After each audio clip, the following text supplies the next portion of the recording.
While it is a contest between nationalists and pseudo-secularists. A nationalist is one who is not only patriotic, but he is also a person who accepts the identity of India as being one of our continuing civilization and not a recent construct or an amalgam of all kinds of communities, races, historical situations, so on. And this is innocently put into our education system, and in the end, you will find very erudite, knowledgeable people who consider themselves as nationalistic, would espouse those values which are against nationalism. I heard the former president, Mr. Pranab Mukherjee, speaking about India being of multiple races. He mentioned the Aryans and the Dravidians. These are constructs of the British imperialists, and there is no support in scientific evidence. Scientific evidence now based on DNA and published in journals like the Cambridge University Journal of Genetics or the Mysore University or the Houston University say that the DNA is the same for all Indians, whether it is in north or south, east or west. There may be changes in physical shape of persons in different parts of the country, but that's got to do with weather. It's got nothing to do with DNA. So the Dravidian word, in fact, if you trace it, was coined by Adi Shankara when he met to convert Mandana Mishra from Buddhism back to Hinduism. Went all the way walking to Bihar, and in this great debate, Mandana Mishra lost and then accepted the Sringeri Mutt and to head the Sringeri Mutt, and he was one of the first ones to be nominated by Adi Shankara. So when the debate was going on, the first question asked of Adi Shankara is, "Who are you?" And he said, "I'm a Dravida Shishu." And Dravida Shishu, Shishu of course means child. And Dravida is a sandhi of two words, Tra and Vid, which means where the three coastlines meet. And that means South India. So Dravida is a regional term. And the British assiduously created through our educational system the feeling that it was a separate race, it was a separate community. The whole of India was once upon a time occupied by Dravidians, and then the Aryans came from Europe, passed through Khyber Pass, and then gave a beating to the Dravidians, who then went to South India. And this was then converted into a political movement, which is still continuing. I've had discussions with Karunanidhi when he was alive many times on this, and he had virulent views on the separateness of the Tamils. He says Tamil was a separate language, which the Sanskrit and the Brahmins tried to obliterate, and so on, so on. So finally I asked him, why is your name Sanskrit? Karunanidhi is a Sanskrit name. You should have some Dravidian name. So if you look at the dictionary of our Tamil Sanskrit or Tamil English dictionaries, you will find nearly 40% of the words are common to Sanskrit. I won't say who took it from whom, because Sanskrit literature itself recognized Tamil as a sister language, whereas all the other languages of India were treated as daughters of Sanskrit. And Tamil was the only one which was given the status of sister language, which meant that you could translate from Tamil into Sanskrit and Sanskrit into Tamil. In all other languages, you could only translate from Sanskrit into that local language. So here is a case of the person who's very learned, Mr. Pranab Mukherjee, coming and telling you that we are three races and we are living together. We are not three races, we are just one race.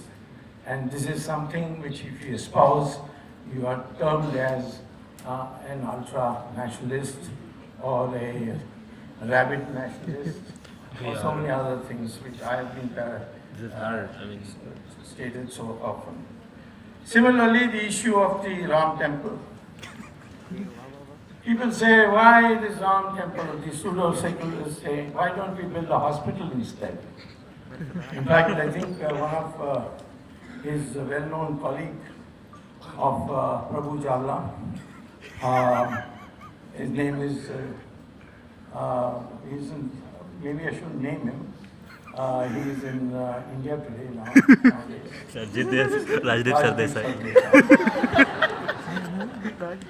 He said that to me one day, why don't you advocate building a hospital? So I said, certainly, not where Ram was born, but one specially for you, it will be a mental hospital. How can you say something so outrageous when the Constitution of India, in the preamble, it says very clearly that faith, liberty, these are parallel words. Faith is an accepted principle. And faith is not subject to logic. If a large number of people have some faith, that faith has to be accepted.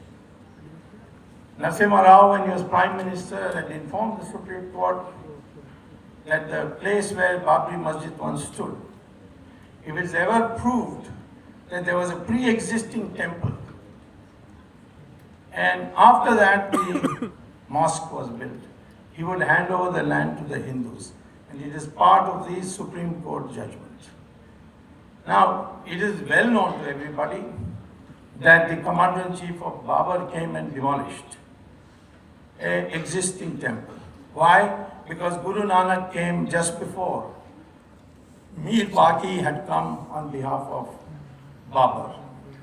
And he records the grand temple that he saw of Lord Rama, and he's described it in his writings. And this was demolished, and practically every year there was agitations, people getting killed and so on. And ultimately, after Indian independence, it was some people in the night or some other way, I don't know which way, suddenly the idols of Lord Rama, Lakshmana and Sita were installed inside the mosque. And then the government, because they wanted to avoid law and order, they put a lock on it. And that lock remained till 1986, when Mr. Rajiv Gandhi opened those locks.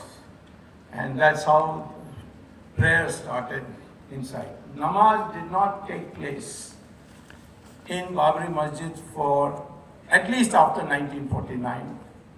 And this was a site which subsequently the Supreme Court had ordered the Allahabad High Court to find out what was under the Babri Masjid where it stood. And they referred it to, the Allahabad High Court referred it to the Archaeological Survey of India, which appointed two well-known archaeologists, one Dr. B.B. Lal, another from Kerala called K.K. Mohammed, and they gave a unanimous report that after using scientific methods, we found that there is a ruins of a large Vaishnava temple. So the fact is there was a temple and it's been scientifically established. And therefore, it is a tribute to the people of India, particularly the Hindu community, that they have not yet used force to construct a temple where a masjid stood. Yes, there was a masjid there, but it was not functioning as a masjid, it was functioning as a temple. And at that, a mob came and demolished it. And there's a court case going on, people are being prosecuted. maybe slowly, but that is not the fault of the rest of India, the prosecution process being so slow. But the fact is that country never accepted people taking law into their own hands. Is there any other country in the world where when upon recovering your position, you have taken the court route to see whether you can restore your religious place of worship? When Spain was conquered by Islam and later on recovered by the Christians, they went about demolishing every mosque that they could lay their hands on and restored them and rebuilt churches there. When the Islamic forces regained Turkey, they did the same. There were no courts. They just went, moved the churches, demolished the churches, and built the mosque. But India, where we are accused of being ultra-nationalists and we are accused of being rabid Hinduwadis, here we are all talking about the court, the Supreme Court, the High Court, so on. This means that the concept of a hyper or a radical or an extremist Hindu is a concept which is alien to Hindus. And that is the Hindu history. After all, the Parsis came from Iran after Islamic conquest of that country. They stayed in India. Never they had any problem. And when the British left, they asked the Parsi community, would you like for us to make some quotas like we have made for the Anglo-Indians? They said, for 1,000 years, the Hindu communities looked after us. We don't need you. You better go back to England. This is what the Parsi community said. Similarly, the Jews were persecuted all over the world. They came to India. We built, the Hindus built for them their synagogues in Cochin, in Bombay, and many other places. And the Jews have lived in India as in complete harmony with the Hindu community in this country. And in fact, they've played major role. For example, the Bangladesh liberation was actually on the battlefield carried out by General Jacob, and he was a Jew. When Israel was re-established in 1948, after they adopted their constitution, the first resolution they passed in the Israeli parliament was to say to India, thank you, you are the only country where the Jews were not persecuted ever. This is the history of our country. And to say that this country, we have fanaticism, is in fact the pseudo-secularism. That only the majorities can make the mistake and the minority should be given a free hand, including with archaic practices, to not have to abide by the basic principles of the Constitution, which is equality, freedom, and the right to espouse your views. I don't think that in Iran today you find any activity of the Parsis to whose country it was originally. You can go to Saudi Arabia, you can't build a temple there. We have 20 lakhs Hindus working as workers in Saudi Arabia. You're not allowed. You can't celebrate Diwali. You cannot even recite Satyanarayana Puja inside your house. That is their system. I have asked Saudi Arabian ministers when they met me when I was a minister many years ago, and they used to say, this is our religion, we have to act according to that. So, I would say that this debate that you have is not properly worded. It is the question is, does India need nationalism? Not are we producing or overproducing hyper nationalists or pseudo-secularists. Pseudo-secularists, yes, we have been producing regularly.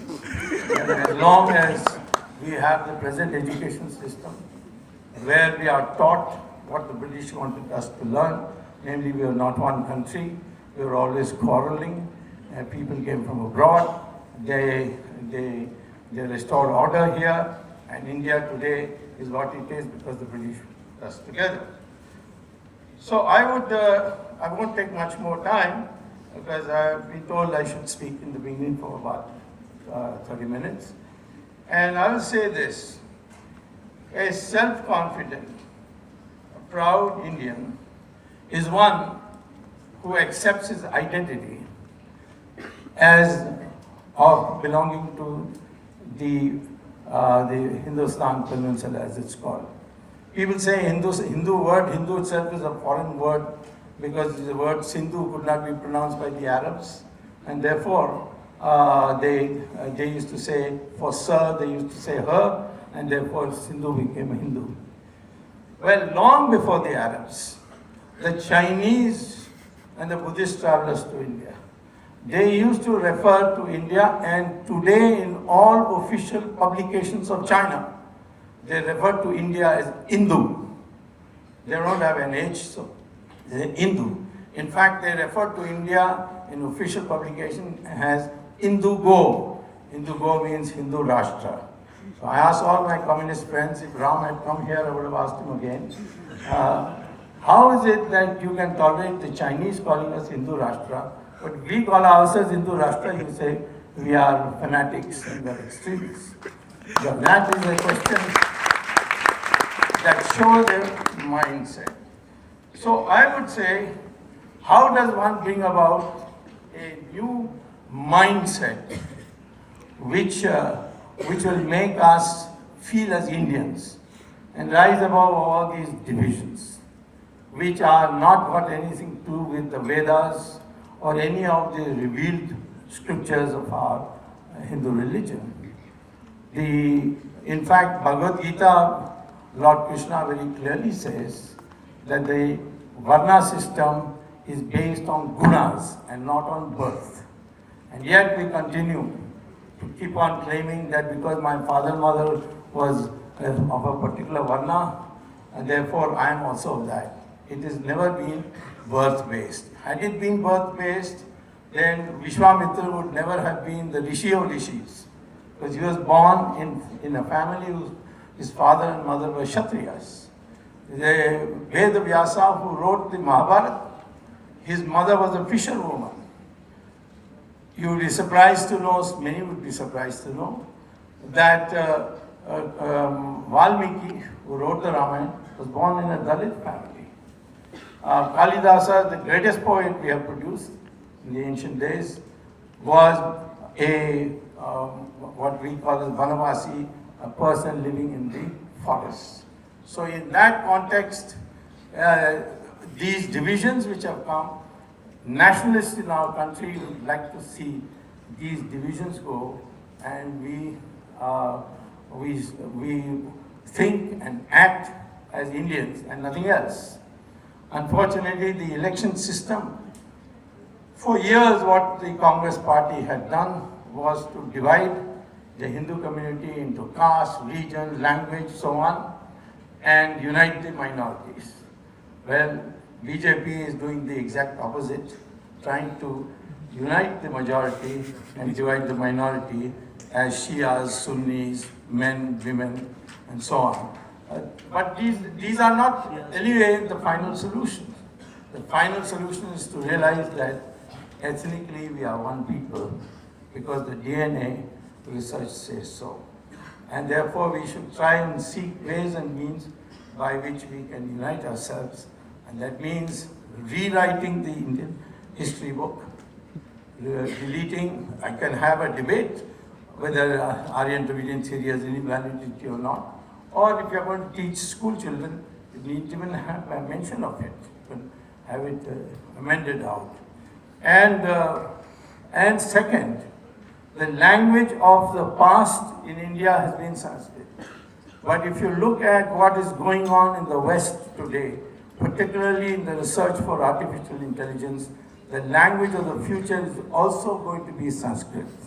And so I think time for us to find a way by which we can bring in, revive Sanskrit as a linked language between one part of India and another part of India, because already the vocabulary is full of Sanskrit most languages, some languages more, some languages less. So, know your identity. You are nothing but a resident of this Hindustan. You may call yourself an Indian, or you may call yourself as a Hindu, or your ancestors. After all, if your DNA is the same, I had once challenged OIC to come with me to the most famous microbiological laboratory, which is in Hyderabad, which is his hometown, and said, let's have a DNA test, and I'll show you that your DNA is same as mine. And he has not accepted that challenge yet, because that is some myth that they would like to keep, that they are somehow people who came from abroad. The overwhelming structure of India is that of one people. That has to be established, that has to be taught. Secondly, the correct history should be taught. Third, we should be able to know our value system, which the governor talked about a lot. We are the only country where wealth is not a single variable to determine your social status. You can be extremely poor, but if you are a very learned person, our tradition is to elevate that person to great heights. When I first went to Harvard University to get my PhD, my classmate indeed asked me this question: how did Indians accept Mahatma Gandhi as their leader? And I said, why, what is wrong? You like his ideology? He said, no, he's not properly dressed. In the United States, in Europe, politicians are also well dressed. See all the spiritual leaders, how well dressed they are. But in India, the most venerated people are people who have made this sacrifice, and that's why we say Jnani and Tyagi. Jnani means the learned, and Tyagi means the person who sacrificed. These are the highest values in our society, and we always placed it back. And this one-directional pursuit of materialism is going to cause a lot of ills to our society, as it's done for many societies. And therefore, we have to revert back to our system where the most socially prestigious person is not based on the amount of wealth you have. That is the kind of restoration that we would like, I would like as a nationalist for India to have.